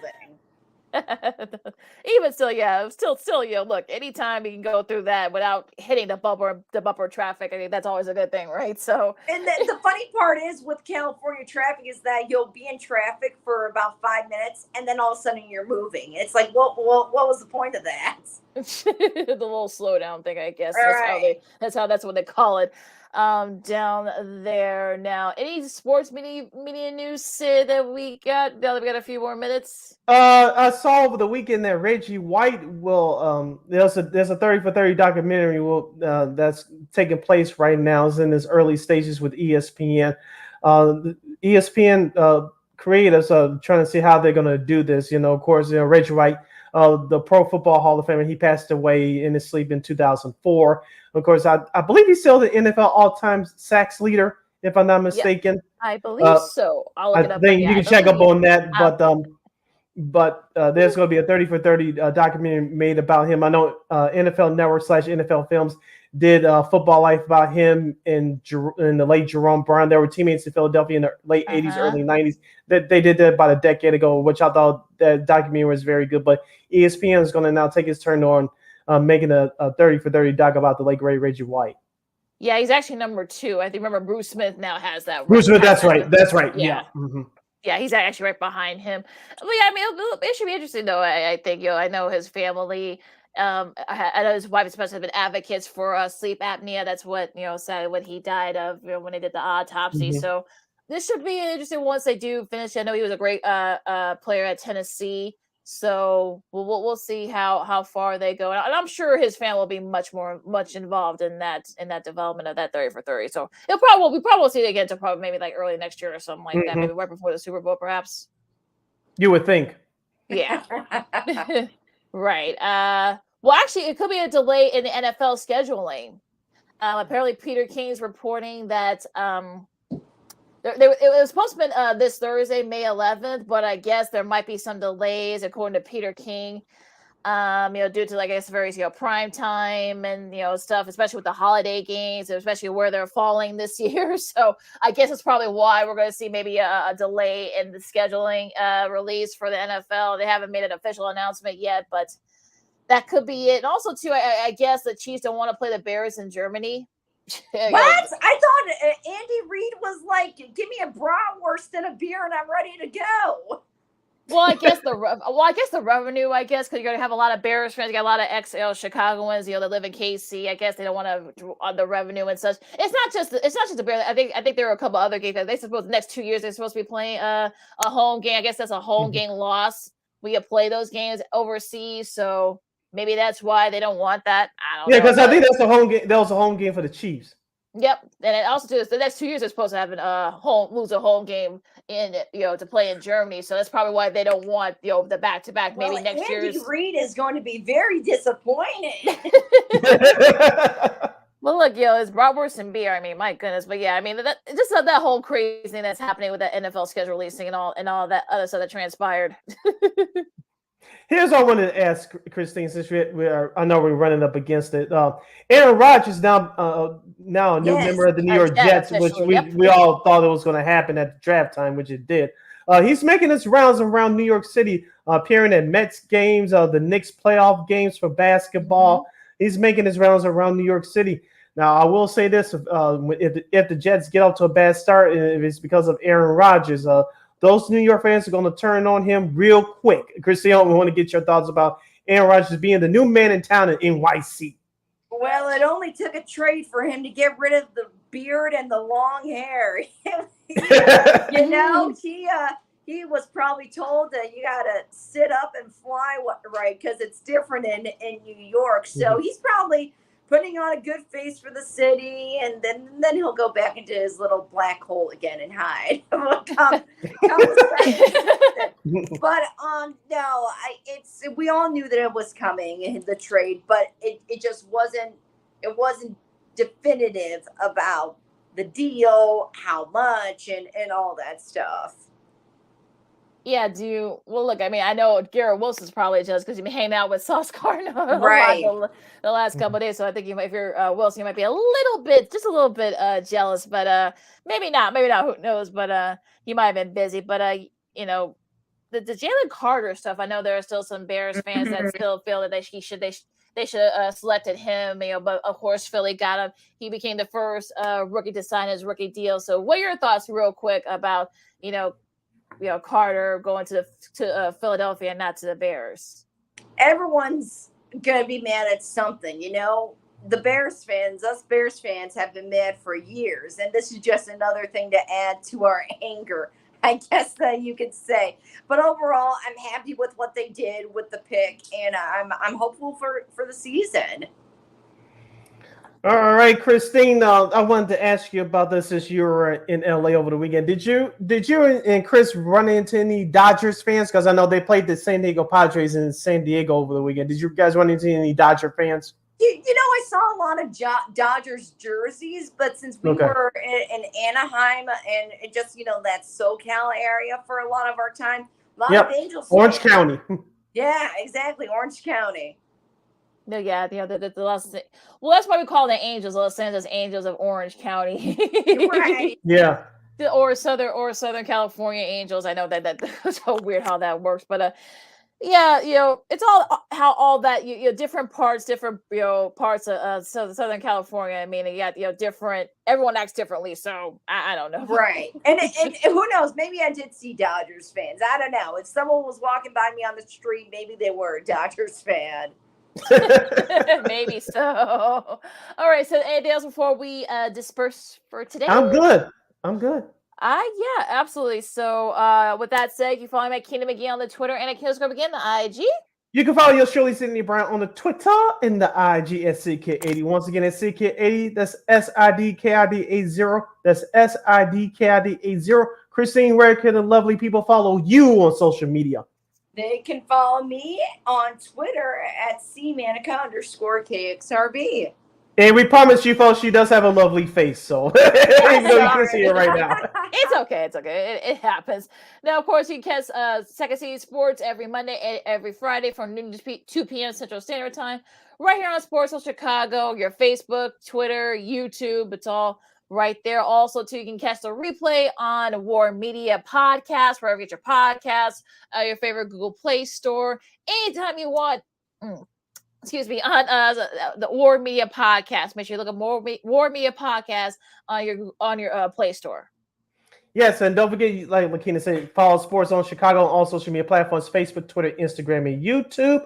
Don't forget to follow War Media at WARR Media, also on Facebook, Twitter, Instagram, and YouTube. Smash that like button. Share this program to any and everybody you know. And thank you very much in advance for your support.